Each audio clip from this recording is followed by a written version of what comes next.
நம்ம இன்னைக்கு பார்க்க இருக்க வீடியோ என்ன அப்படின்னா, பழனி அருகே இருக்கக்கூடிய கணக்கன்பட்டி சித்தர் மூட்டை சாமிகள் ஜீவ சமாதியில் திடீரென நடந்த ஒரு அதிசயத்தை பற்றி தான் பார்க்க போகிறோம். இது வீடியோவை ஸ்கிப் பண்ணாமல் முழுமையாக பாருங்கள். அதே மாதிரி குரு பூஜை மற்றும் சிறப்பு நாட்களில் இங்கு ஜோதி வடிவம் தெரிவது, புதிய அதிர்வலைவுகள் ஏற்படுவது போன்ற சம்பவங்கள் எல்லாமே இப்போ பார்த்திங்களா ரொம்ப வைரலாக ரொம்ப அதிசயமாக போயிட்டுருக்கு. 2026ஆம் ஆண்டு குரு பூஜையின் போது ஜோதி தெரிந்தது போன்ற வீடியோக்கள் வெளியாகி பக்தர்களிடையே பெரும் பரவசத்தை ஏற்படுத்தியிருக்கு. இது சித்தரோட ஆசீர்வாதமாக நம்பப்படுது. கணக்கன்பட்டி சித்தரோட ஜீவ சமாதியில் திடீரென ஜோதி வடிவம் தோன்றியது ஒரு சிறப்பான ஒரு முன்னேற்றமான ஒரு வழிபாடுகள் செய்கிறத கொடுக்குது அப்படின்னு நம்பலாம். மேலுமே உணர்வு பூர்வ அனுபவம் ஆலயத்திற்கு செல்லக்கூடிய பக்தர்கள் ஒரு விதமான புதிய உணர்வோட புதிய அதிர்வலைகள் ஏற்படுவதாக சொல்கிறாங்க.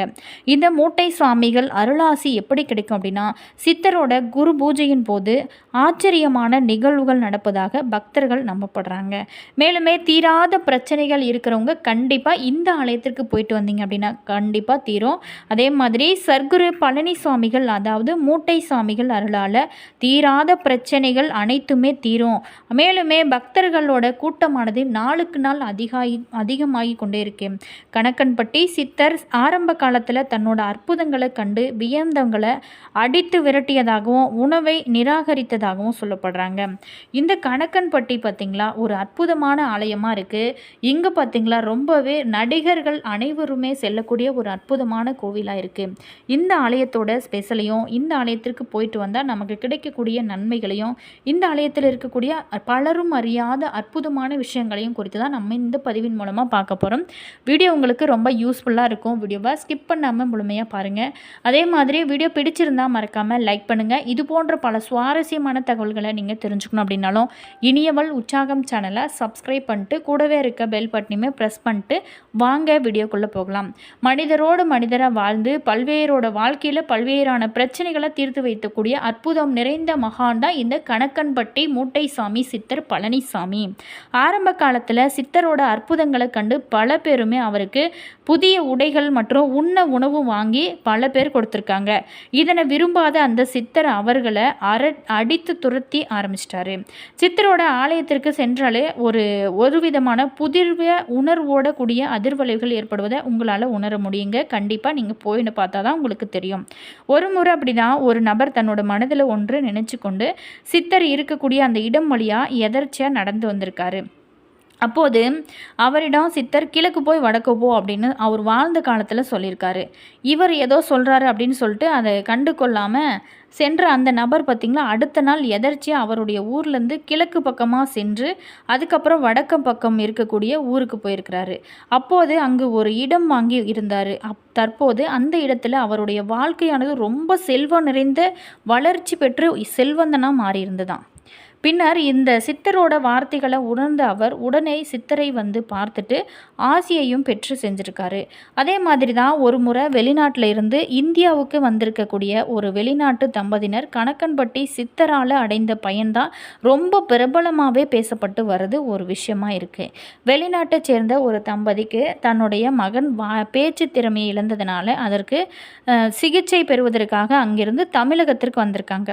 சிகிச்சையில் எந்த ஒரு பயனும் பெறாத அவங்க ரொம்ப மன வருத்தத்தோட பழனி மலை இருக்கக்கூடிய முருகப்பெருமானை தரிசிப்பதற்காக போயிருக்காங்க. அந்த வெளிநாட்டவர்கள் பழனியில் இருக்கக்கூடிய முருகன் கோவிலை தரிசிப்பதற்காக திண்டுக்கல்ல இருந்து பழனி நோக்கி போயிட்டு இருந்திருக்காங்க. அப்போ தான் இந்த கணக்கன்பட்டி மலையாக போகும்போது சித்தரோட அருகில் சென்றதுமே காரானது தானாக நின்றுச்சான். அப்போது காரை நிறுத்தி வேலை செஞ்சு கொண்டிருந்த அவங்க சித்தர் அவங்கள அழைச்சிருக்காரு. அந்த காரில் இருந்த பெண்மணியும் ஒருவித பயம் கலந்த ஒரு தயக்கத்தோடு அந்த சித்தரை நோக்கி சென்று போய் பேசியிருக்காரு. அந்த பெண்மணி இடத்துல சித்தரானவங்க வந்து எதிரில் இருக்கக்கூடிய கடைக்கு போயிட்டு ஒரு பிரியாணி பொட்டணம் வாங்கிட்டு வா அப்படின்னு சொல்லியிருக்காரு. அருகில் இருக்கக்கூடிய கடைக்கு அந்த பெண்மணியும் பிரியாணி பொட்டணம் வாங்கி கொண்டு வந்து கொண்டிருந்தாங்க. இதில் ஒரு சங்கடமான விஷயம் என்ன அப்படின்னா, அந்த வெளிநாட்டு தமிழ் குடும்பத்தார் வந்து ஒரு சைவ சாப்பாட்டை சாப்பிடக்கூடியவங்க.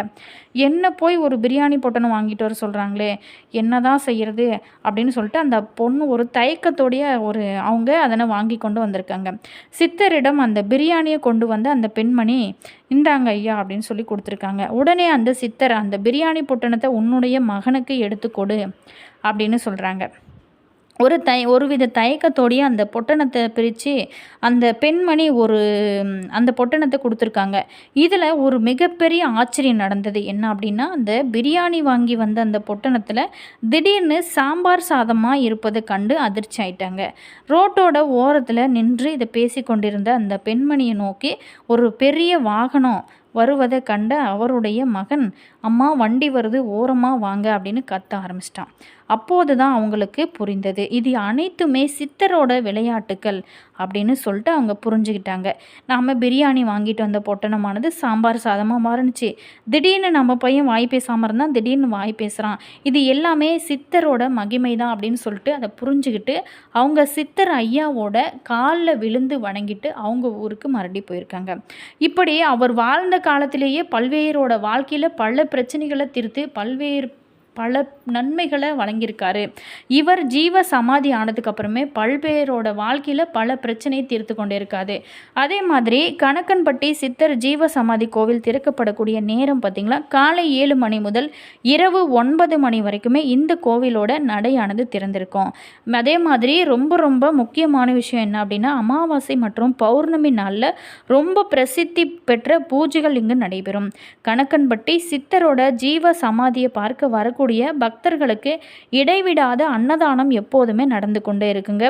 அதே மாதிரி இந்த ஆலயத்தில் ஒரு ஸ்பெஷல் இருக்குது அப்படின்னா, இந்த ஆலயத்தில் பார்த்தீங்களா, நீங்கள் அந்த பூஜையில் போய் உட்கார்ந்து அமர்ந்தீங்க அப்படின்னா கண்டிப்பாக ஒரு செகண்டாவது உங்களால் தூங்காமல் எந்திரிச்சு வர முடியாது. அந்த அளவுக்கு மைண்டு ஃப்ரீயாக நல்ல ரிலாக்ஸாக இருக்கும். அதே மாதிரி இந்த கணக்கன்பட்டி சித்தரோட ஜீவ சமாதியை பார்க்க வரக்கூடிய பக்தர்களுக்கு இடைவிடாத அன்னதானமே நடந்து கொண்டே இருக்கும். அதே மாதிரி நம்ம வீட்டில் சாப்பிட்ற சாப்பாட்டுக்கும் அந்த ஆலயத்திற்கு போயிட்டு நீங்கள் சாப்பிட்ற சாப்பாட்டுக்கும் நிறைய டிஃப்ரென்ஸ் இருக்கும். அதே மாதிரி ரொம்ப டேஸ்ட்டாக இருக்கும். அதே மாதிரி நீங்கள் சாப்பிட்டு உங்களால் முடிந்த சின்ன சின்ன இந்த காய்கறி கட் பண்ணுறது, இந்த மாதிரி ஏதாவது வேலைகளை நீங்கள் செய்வது ரொம்ப ரொம்ப புண்ணியம். ஏன் அப்படின்னா, நம்ம கட் பண்ணக்கூடிய அந்த காய்கறி அந்த சாப்பாட்டை தான் இந்த சித்தர் ஐயாவுக்குமே படைப்பாங்க. ஒரே நேரத்தில் ஆயிரக்கணக்கான வாகனங்கள் நிற்கக்கூடிய அளவுக்கு இங்கு பெரிய இடங்கள் அமைச்சிருக்காங்க. பழனியிலிருந்து கணக்கன்பட்டிக்கு ஒரு 10 நிமிடத்திற்கு ஒரு முறை ஒரு அரசு பேருந்து எந்த நேரமே இயக்கப்பட்டே கொண்டு இருக்கிறது. மேலுமே இந்த கணக்கன்பட்டிக்கு நீங்கள் கண்டிப்பாக போயிட்டு வாங்க. தீராத பிரச்சனைகள் தீரவும், உங்களோட வாழ்க்கையில் நல்ல ஒரு முன்னேற்றத்தை சந்திக்கணும் அப்படின்னு நினைக்கிறவங்களும் இந்த கணக்கன்பட்டி ஆலயத்திற்கு முழு நம்பிக்கையோட முழு எண்ணத்தோடு நீங்கள் போயிட்டு உங்களுக்கு என்ன பிரச்சனையோ அதை நினச்சி நீங்கள் போயிட்டு வேண்டுதல் வைத்துட்டு வாங்க. கண்டிப்பாக ஒரு 3 அல்லது 4 டைம் போனீங்க அப்படின்னாவே, நான் ஒரு 4 மாதம் அமாவாசை அல்லது பௌர்ணமி உங்களுக்கு எது இஷ்டமோ அந்த மாதிரி நீங்கள் போனீங்களா அப்படின்னா கண்டிப்பாக உங்களுடைய வேண்டுதல்கள் அனைத்துமே சீக்கிரமாகவே நடைபெறும். அதே மாதிரி தான் ஒருத்தருக்கு திருமணம் ஆகணும்னு சொல்லிட்டு என்னோட அனுபவத்திலே சொல்கிறேன். திருமணம் ஆகலை அப்படின்னு சொல்லிட்டு அவர் போயிட்டு ஒரு டைம் வேண்டுதல் வச்சுட்டு வந்துருக்கிறாரு. அடுத்து அவர் 2வது டைம் போயிருக்காரு. மறுபடியும் 3வது டைம் போகும்போது கண்டிப்பாக அவருக்கு நிச்சயம் ஆயிடுச்சு. அந்த அளவுக்கு இந்த ஆலயத்திற்கு சென்று நம்ம வேண்டுதல் வைத்தோம் அப்படின்னா அது உடனே சீக்கிரமாகவே நிறைவேற்றுது. அதே மாதிரி இந்த ஆலயத்தில் பார்த்திங்களா, ஒரு திருநீர் பொட்டணம் கொடுப்பாங்க, 2 கொடுப்பாங்க.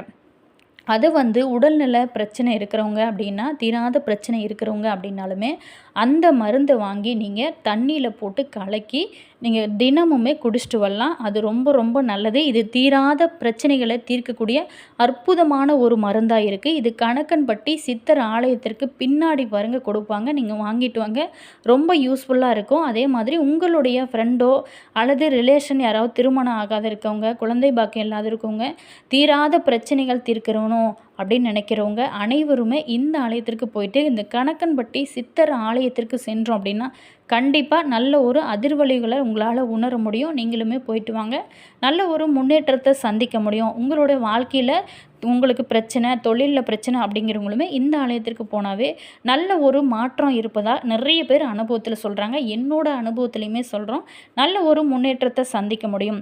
என்ன நேயர்களே, இந்த வீடியோவில் கணக்கன்பட்டி ஆலயத்தோட சிறப்புகளையும் இந்த ஆலயத்தில் ஆண்டுகள் நடந்த அதிசயம், மேலுமே இவர் நிகழ்த்திய அற்புதங்கள் என்ன, இதையெல்லாம் தான் பார்த்தோம். உங்களுக்கு இந்த வீடியோ பிடிச்சிருக்கும் அப்படின்னு நினைக்கிறேன். வீடியோ பிடிச்சிருந்தா மறக்காமல் லைக் பண்ணுங்கள். அதே மாதிரி பிடிக்கல அப்படின்னா டிஸ்லைக் பண்ணுங்கள். மேலுமே இது போன்ற சுவாரஸ்யமான தகவல்களை நீங்கள் தெரிஞ்சுக்கணும் அப்படின்னாலும் இனியவள் உற்சாகம் சேனலை சப்ஸ்கிரைப் பண்ணிக்கோங்க. கூடவே இருக்க பெல் பட்டனையுமே ப்ரெஸ் பண்ணிக்கோங்க. அப்போ தான் நாங்கள் போடுற ஒவ்வொரு வீடியோஸுமே உடனுக்குடன் நோட்டிஃபிகேஷனாக வரும். அதே மாதிரி உங்களோட கருத்தை மறக்காமல் கமெண்ட்ஸில் சொல்லுங்கள். நீங்கள் இந்த கணக்கன்பட்டி சித்தர் ஆலயத்துக்கு போயிட்டு வந்திருக்கீங்களா? மறக்காமல் உங்களோட கருத்து என்ன அப்படிங்கிறத மறக்காமல் கமெண்ட்ஸில் சொல்லுங்கள். அதே மாதிரி உங்களோட அனுபவங்களையுமே சொல்லுங்கள். அதே போன்ற இந்த கணக்கன்பட்டி சித்தர் ஐயா உங்களுக்கு பிடிக்கும் அப்படின்னா ஓம் கணக்கன்பட்டி சர்க்குருவே போற்றி, ஓம் கணக்கன்பட்டி மூட்டை சாமியாரே போற்றி அப்படிங்கிற மந்திரத்தை மறக்காமல் கமெண்ட்ஸில் பதிவு பண்ணுங்கள். All viewers, thank you.